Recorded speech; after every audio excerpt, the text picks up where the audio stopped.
Okay, so now we're going to make up a Velcro closure for the thigh corset, 1.5" Velcro.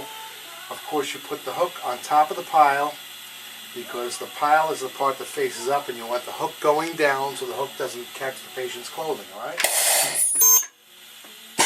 We do it with an ultrasonic welder, but you can do it with a sewing machine as well. Okay. Now I'm just going to do this again so we catch the edges. This way they don't peel up on us. We got this a little too strong.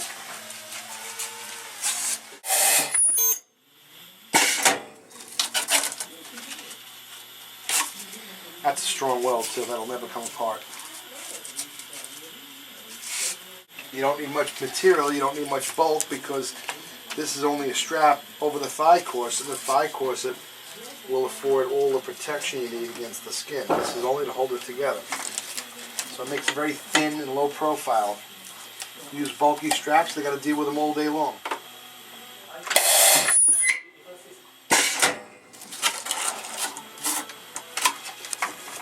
Voila. Of course, it's been trimmed out, fits with the uprights, and if you look at it, it's a real flimsy thing. It's nothing.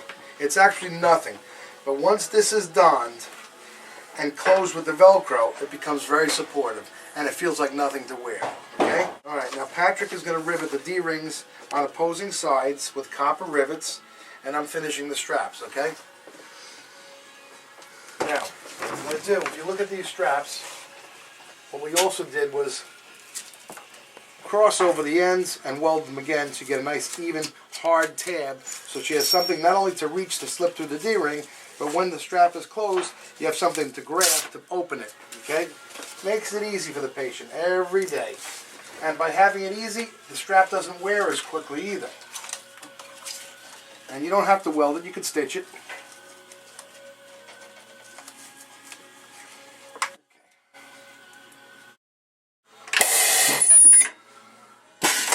Now we've also welded the backside, folded over and welded the backside so that now when we rivet the strap to the upright through the thigh corset, you have a reinforcement of this welded material so that the strap won't pull through the rivet. Okay, there's one.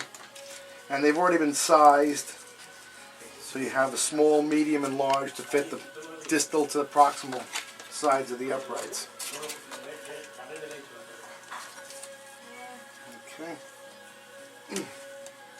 Stay. Okay. And that's that.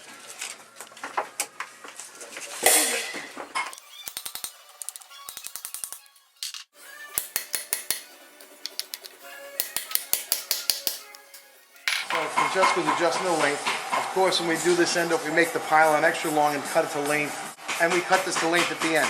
Remember, with an EndoFlex prosthesis or thermoplastic pylon, you don't want to cut the length of the pylon until it's cured, because even though these materials come to room temperature, they will still shrink throughout the night. I've had cases where people call, they adjust the length, and the following day when the patient comes in for the fitting, it's a ½ inch too short. Because linearly, if you look at the length of this thing, if it's going to shorten by 5%, this prosthesis, the way it stands right now, if you were to leave it like this, tomorrow it'll be ½ inch shorter. You always shorten it after the material is cured at least 24 hours.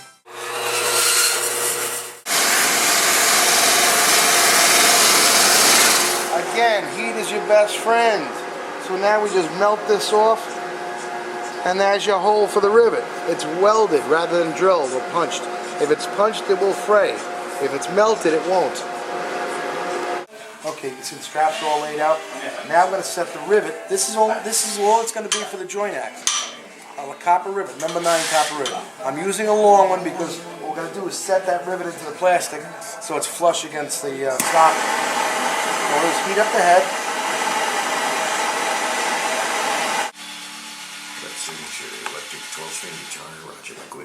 And sink it in. Another reason why I like to use a long rivet for this process. That was with Jack Bruce. Press it in so it melts into the socket. Because working with a thermoplastic socket makes it very easy to do this. You get it flushed out. Keep pressing using the heat of the copper rivet to melt the socket until it gets all the way in. Round off the back of the rivet, it's still going to protrude. Remember, this is right over the ankle joint, so you don't want any pressure in that area. Keeping this thing as low profile as possible. Get it set so it's flush and in line with the other joint. Plus, by having it seated there, it's a real good secure anchor for the rivet, because now the plastic is molded around the seat of the copper rivet.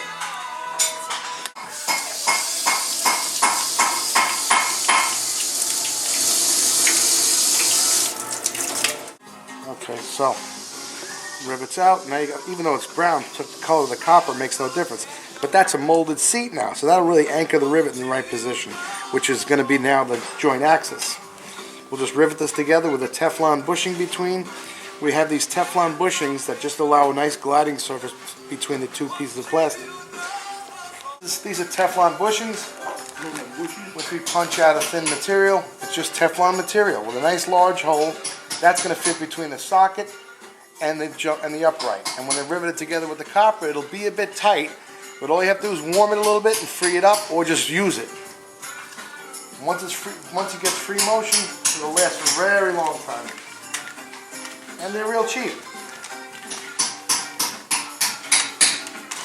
Your straps, your bushings, your thigh corset.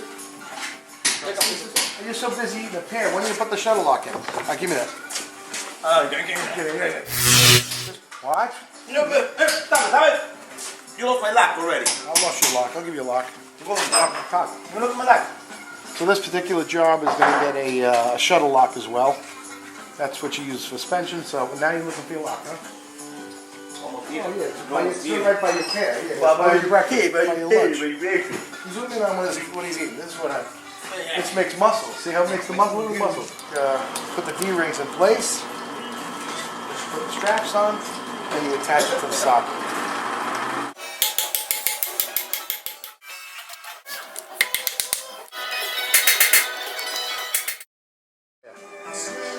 Where is it? Here. Where? Where? Dudino. Where? What happened to the casino? Make it so hot, I think. I will move on here. Look at that bitch with this. Can't go wrong with a bitch like this. Can't go wrong with that bitch. Right there, that's good. Let me see. Right here.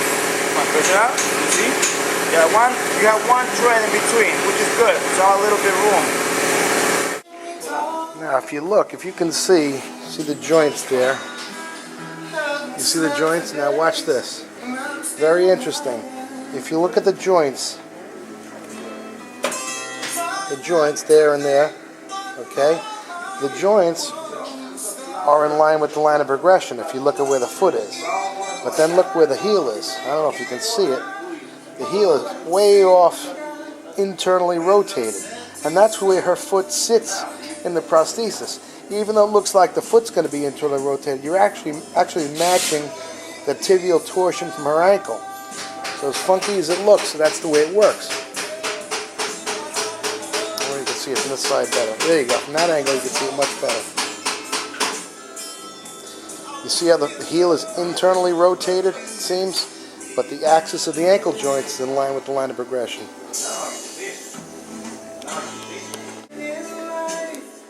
Of course, set up with normal toe out. There you go. There, now you can see it. There's your normal toe out, yet the heel looks like it's migrating medially, which is just normal. It's fine.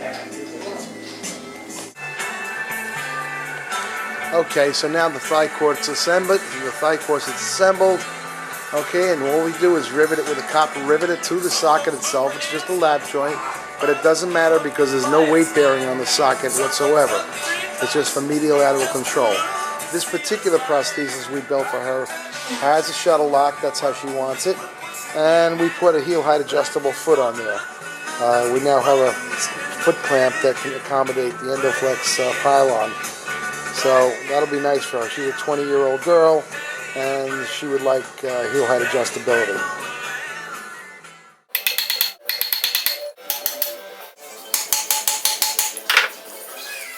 Voila. Okay, so the prosthesis is now ready for fitting. All the straps on, the insert's in, the shuttle lock is on. So you got the foot, pylon, shuttle lock, socket, insert, knee joints, thigh corset, 3 straps, ready for fit. And the knee joints operate smoothly. Yes, thank you, Pat. So look at the flexion she can get out of that thing before the posterior trim lines meet each other. Okay, she's never going to be in that much flexion, but at least she'll have the room in the socket. Okay. I'm sorry, I'm not as good a filmer as Sebastian is. And what's the guy in the orange doing over there? What's he doing? Let me see. Let me see. Let me see. Let me see Dino. Say it like Dino. Say it like Dino.